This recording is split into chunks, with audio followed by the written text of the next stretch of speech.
A Colorado school district cancels critical race theory after a rousing speech from a local dad. It's about time fathers took center stage defending their kids. I'm Dr. Duke, she's Katie, and this is The Dr. Duke Show.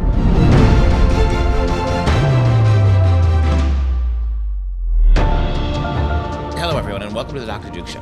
As you know, we are the only program that keeps you educated on the craziness impacting K-12 classrooms and college campuses around the world. Today's show is sponsored by Mike Lindell and our friends at MyPillow. You can save up to 66% at MyPillow.com when you use the code Dr. Duke. That's D-R-D-U-K-E. Again, save up to 66% at MyPillow.com when you use the code Dr. Duke. Today we start in Colorado, where a victory against a school board. We have an African-American father who stands up and gives one of the most concise, one of the most logical, one of the most honest and convincing speeches I have ever heard anyone deliver to a school board, and fits it in the 3-minute limit that he's got to talk. And it actually changed the minds of enough school board members that they got rid of critical race theory in the school. Pretty amazing. Katie's going to give you the deets, but after you see this video, I think you're going to know everything you need to know. We'll fill you in on the rest afterwards. I am the direct descendant of the North American slave trade. Both my parents are black, all 4 of my grandparents are black, all 8 of my great-great-grandparents, all 16 of my great-greats. On my mother's side, my ancestors were enslaved in Alabama. On my father's side, we were enslaved in Texas. I am not oppressed.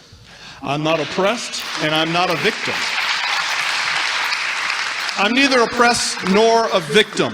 I travel all across this country of ours, and I check into hotels, and I fly commercially, and I walk into retail establishments, and I order food in restaurants. I go wherever I want, whenever I want. I am treated with kindness, dignity, and respect, literally from coast to coast. I have 3 children. They are not oppressed either. Although they are victims. I've taught my children they are victims of 3 things: their own ignorance, their own laziness, and their own poor decision making. That is all. My children, we are not victims of America. We are not victims of some unseen 190-year-old force that kind of floats around in the ether. Putting critical race theory into our classrooms is taking our nation in the wrong direction. Racism in America would by and large be dead today if it were not for certain people and institutions keeping it on life support. And sadly, very sadly, one of those institutions is the American education system. I can think of nothing more damaging to a society than to tell a baby born today that she has grievances against another baby born today simply because of what their ancestors may have done 2 centuries ago. There is simply no point in doing that to our children, and putting critical race theory into our classrooms in part does that.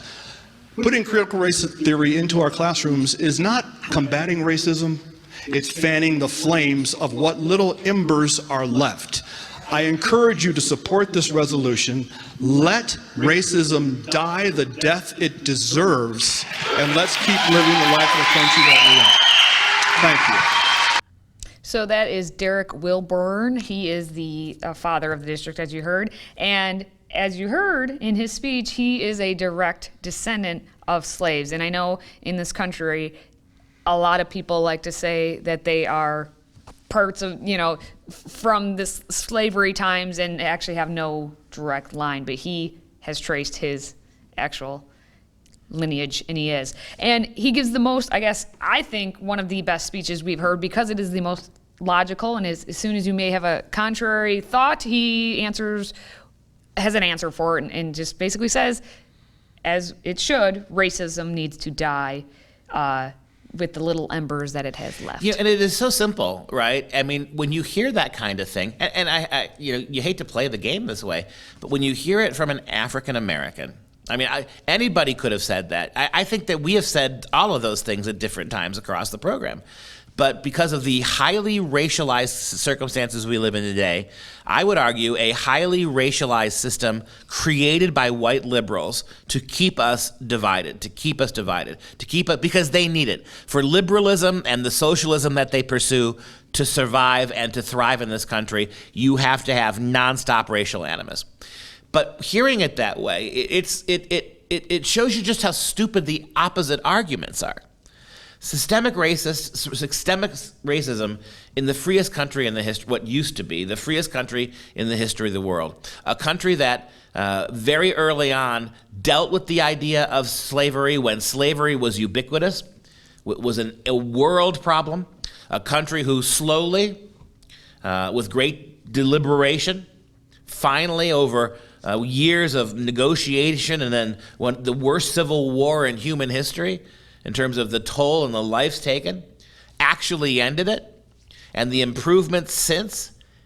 When you hear these race baiters, if shame was a virtue that they actually possessed, if they hadn't completely abandoned God and conscience and self-reflection, then the powerful shame that should overcome these white liberals would get them down on their knees and apologize to all the rest of us for the lies and all the loss of life and property in this modern world that those liberal lies are causing.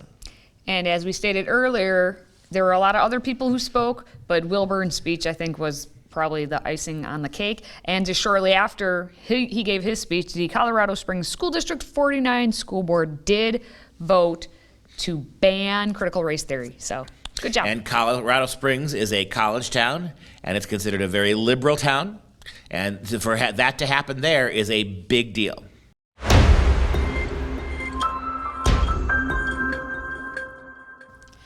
Can't believe I'm saying it, but I am. There is some sanity in Oregon, at least in Newburgh, Oregon, which is about 20 miles south of Portland, Oregon, which Portland doesn't have much sanity at all. But in Newburgh, the school board actually voted to prohibit political signs, flags, and clothing, and this includes Black Lives Matter and LGBTQ pride messaging, from all of their district buildings. It was a 4-3 vote on a virtual meeting. There was some debate, of course, and in the end, 4-3, they're not going to have this political messaging. Let's take a look. The BLM and LGBTQ ideology and curricula are shattering the innocence of children, promoting racial divide, and negatively impacting the lives of our kids forever. School Board Director and Vice Chair Brian Shannon shares that sentiment. In fact, he went so far as to ask his fellow board members to not only ban Black Lives Matter and Pride flags and signs from district buildings, but also ban teachers from wearing BLM and Pride clothing while at work. The main goal of this is to get political symbols and divisive symbols out of our schools so we can focus on the already difficult task of educating our students in the core subjects. After Director Shannon explained his reasoning for a ban, Director Brandy Penner shared her reasons for voting against it. And this feels so anti-everything, anti-free speech, anti-free expression, anti-safety. That's what you get when you got the difference between thinking and feeling. And when she says feelings, it's dishonest and manipulative. She doesn't address the question. Is it fair? Should we allow public school teachers to promote their political and ideological agendas at the expense of other teachers? When she says, I feel, right? That's the subjectivity there. When you say I feel, you're basically saying we must protect my liberal symbols, but we also, in the name of feelings, can't have harmful symbols. So we can have a gay pride flag, I feel, but we can't have an American flag, right? We can have all of the Black Lives Matter, but we really, really can't have all lives matter represented. And that's the feelings-based approach. And she has no argument. She has no reason to make. She just wants to appeal to her politics. And I don't this poor woman even recognizes, because no progressives recognize. The changing out of rational thought and logic with squishy progressive feelings is not something that the rest of us are susceptible to. And I know she voted against, but then there was another, I'm guessing, vote who wanted to have the political speech, the one person who had her pronouns listed and was wearing a Black Lives Matter t-shirt during the meeting. So I'm guessing that's 2 of the votes right there. We don't know who the third one is. But they did get some response from parents and teachers and all that in the district. One parent said that Black students and other kids of color are under attack in Newburgh schools. Yeah. I know this to be true because my son was called and she said the N-word, at school. The wife of a Newburgh teacher said that research shows an affirming school environment improves behavioral, academic, and mental health outcomes for all students. And what's affirming about political posturing in the classroom? How does you're affirming left-wing politics? Yes. Right. And as Brian Shannon had said, the main goal is to get political symbols and divisive symbols out of the schools so we can actually focus on the already difficult task of educating. So here's someone who's actually saying, let's get out the noise so we can educate. I've asked this. How many times have I asked this? When was the last time you heard anybody talking about subject matter? We got one. And he's right. And the left is so dishonest because they have already stripped the classroom of any kind of conversation, any kind of symbology that is not overtly left-wing. How many times have we shown you in the last 6 months educators whining about the flag, complaining about the flag, playing along with kids not having to stand for the flag, even in states like Iowa, where it's mandated and required over and over again? That symbol, relentlessly the left attacks it, joyously putting up their gay pride flags. It is unbelievable. You whine about this now as Black people being under attack simply because we are treating political symbols of the left the way we've treated right-wing symbols or even non-political symbols like the flag for 20 years now. It's about time we level the playing field because that's what you keep saying you want, lefties, right? We know you want control and dominance, but you couch it under level playing fields. Well, getting rid of those garbage political statements from Black Lives Matter and from Antifa and the incessant meddling with our kids' education by the LGBTQ mafia, getting rid of that, my friends, is a damn level playing field. Now, before they can actually ban any of this, the district superintendent did say the district lawyers have to weigh in to make sure the legalities of it. We'll see what happens. Wait, you need a lawyer to say free speech, you can't have divisive left-wing symbology in a classroom. No, it's all political speech. This is every district has to. Right. What is their policy and all I this? know, it's on all of them. boilerplate. I know. I don't want anyone getting the impression that I'm anti-free speech by any means, but it's boilerplate. It's yeah.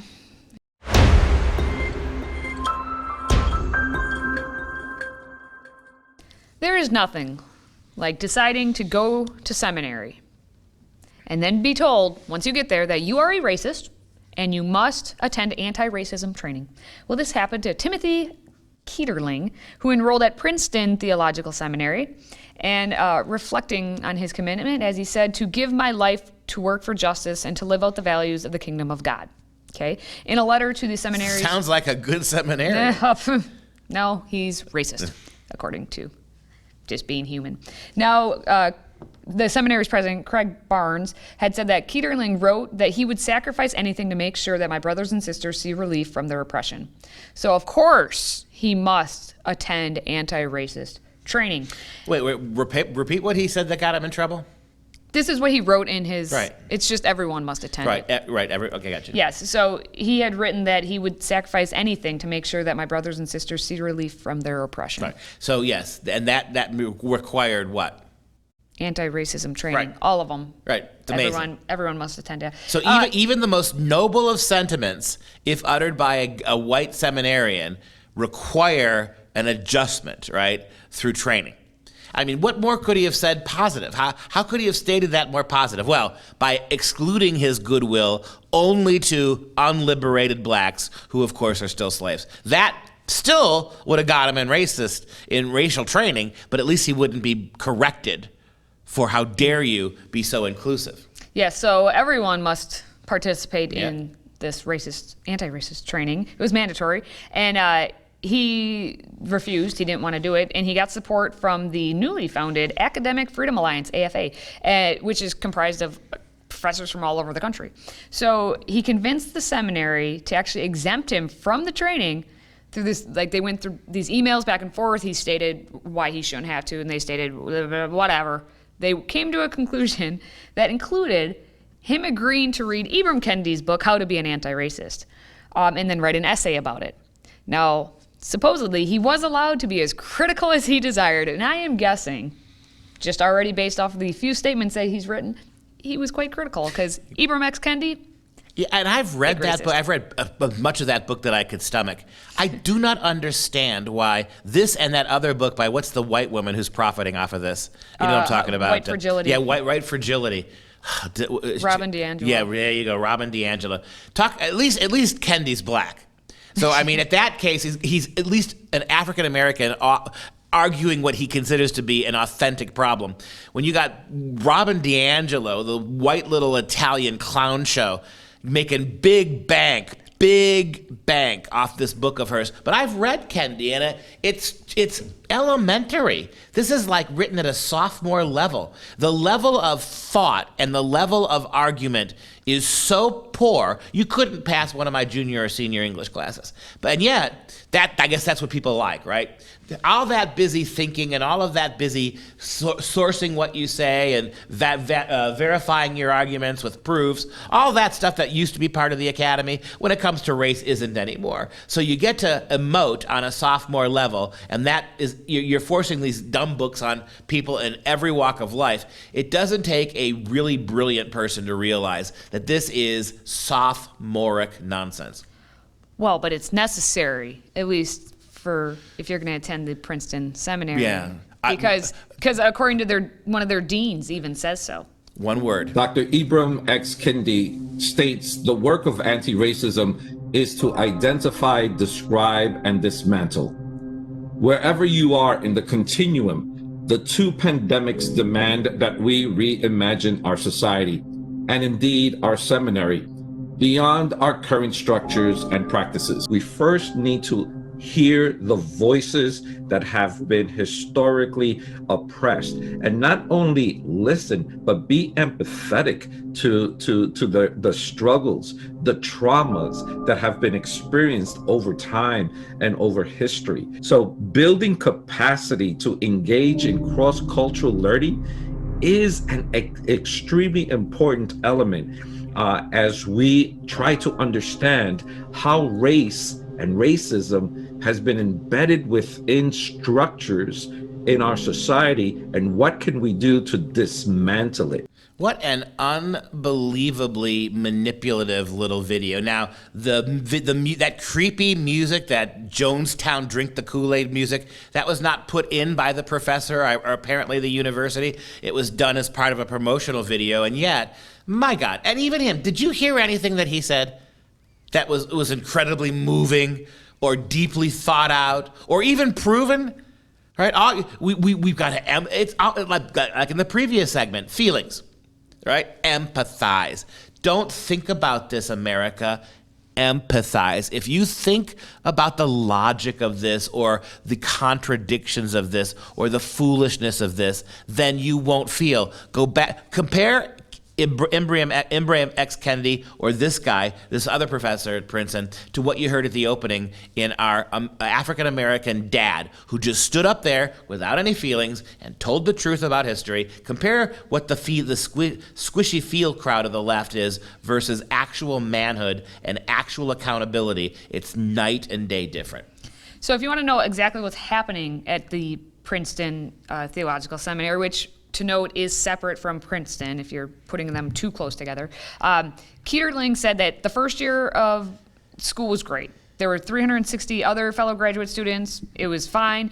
And then George Floyd happened, and then things were very turbulent after that. They already were starting to do this whole, analyzing slavery and how that works, with seminary. But then it just got crazy. And so they were told they had to attend all these mandatory trainings, I guess. The first training Keterling went to was last summer, and trainers there asked participants to choose readings about racism to complete based on the race with which we identify. And they required that students be separated into 3 Zoom meeting groups, a white-only group, which obviously they were told to create a space where we can really grapple with our whiteness and how we've been socialized without harming our colleagues and co-students of color. There was a group of students who identify as Black, Indigenous, or person of color, which we don't have any details on that one. And then the racially integrated group for those uncomfortable with segregation. So may I? Our dean at Princeton basically said we have to feel to understand embedded racism in our culture. And what are they doing to fix it? They are embedding racism and segregation in the answer to the problem. And they see no hypocrisy there. And then they were told that they need to centering their principle of Princeton Seminary's training and growth efforts is around the wants and the needs of the faculty, the staff, and the people of color, and that the efforts should fall primarily on the members of the majority culture. So Whitey, it's all your fault. You have to fix it, get it all done. And then they wanted to unpack the systems of oppression present within the seminary culture.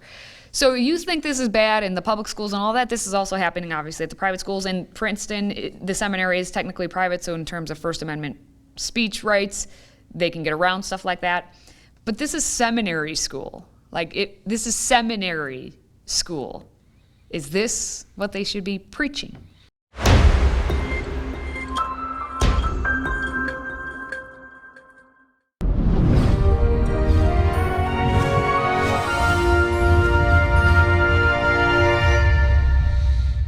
It's time now for some real education. Mark Chagall Week on the Dr. Duke Show. He was born in 1887, died in 1985, so almost a 100-year lifespan for him. And we need more of our great artists living that long and a lot fewer of our politicians. We're ending up this Instant Classic Week talking about the great artists. Take a look at this beautiful picture. It's really unique. It's different. I confess up front, I am not the biggest fan of modernist art, of what happened between about 1895 and through about 1970. It doesn't do much for me, but I can appreciate it. I can appreciate it on an aesthetic and an intellectual way. And so take a look at this picture. And this is Paris through the window, Paris par la fenêtre. After Marc Chagall moved to Paris from Russia as an emigre, right, because of the persecutions of Jews and of the Soviet Union. After Chagall moved to Paris from Russia in 1910, his paintings quickly came to reflect the latest avant-garde styles. See, I don't know that that's such a good thing. It was good for him to get away from that oppression. But if you think about the authenticity of his paintings in Russia, almost protest, screams of protest, and then you look at what happened when he got to the free world, something may have been lost. But in Paris Through the Window, Chagall's debt to Orphic Cubism and his colleague, Robert Delaunay, is clear in the semi-transparent overlapping planes of vivid color in that sky above the Paris landscape. The Eiffel Tower, which appears in the cityscape, was also a frequent subject in both artists' work. For both artists, it served as a metaphor for Paris and perhaps modernity itself. Chagall's parachutist, as you can see them on the right-hand side of the picture by the Eiffel Tower, Chagall's parachutist might also be a reference to contemporary experiences, since the first successful parachute jump occurred in 1912. This painting was painted around then. Other motifs suggest the artist's native home. The painting is an enlarged version of a window view in a self-portrait painted 1 year earlier, which the artist contrasted his birthplace with Paris. The Janus-like figure in Paris Through the Window, two-faced figure in the bottom right there, has been read as the artist looking at once westward to his new home in France and eastward to his oppressive but still dear homeland. Okay, those are the stories for today. If you have a question for us, please feel free to drop it into the mailbag by emailing askduke@fpeusa.org. And that wraps up this show neatly with clean-edged plasticine, right? A little bit of saran wrap. Tidy, you can take it out of the oven later, put it in the oven, you can take it out of the refrigerator later, let your kids open up, it'll be fresh, the Dr. Duke Show, nicely sealed, that wraps it up for us. I'm Dr. Duke, she's Katie. Until next time, consider Tupperware, my friends.